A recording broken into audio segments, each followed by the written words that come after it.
কিছুদিন আগে চলে গিয়েছিলাম শিলিগুড়িতে। তো ওখানে রাতের বেলা গিয়ে এই রেস্টুরেন্টটাতে ডিনার করলাম আমরা। এখানে অথেন্টিক থালি নিয়েছিলাম, অনেক মজা ছিল। এরপর দিন আমরা রওনা দিয়েছি দার্জিলিংয়ের জন্যে।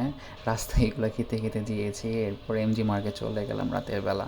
বেসিক্যালি এটা আমার একটা ফুড ব্লগ টাইপ।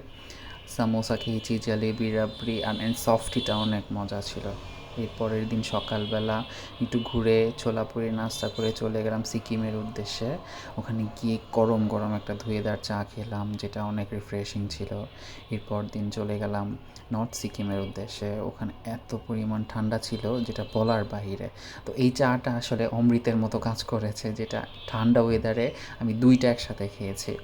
এরপর রওনা দিলাম, ব্যাক করলাম এমজি মার্গের উদ্দেশ্যে। ওখান থেকে দার্জিলিং চলে আসলাম। দার্জিলিংয়ের ওয়েদারটা এত সুন্দর ছিল যে বলার বাইরে।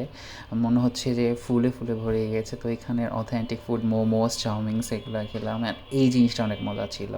এরপর রাতের বেলা ডিনার করলাম, ঘুরলাম, আবার মোমোস খেলাম, আবার চাউমিন খেলাম, আবার রাবড়ি, জলেবি, আমুল কুল।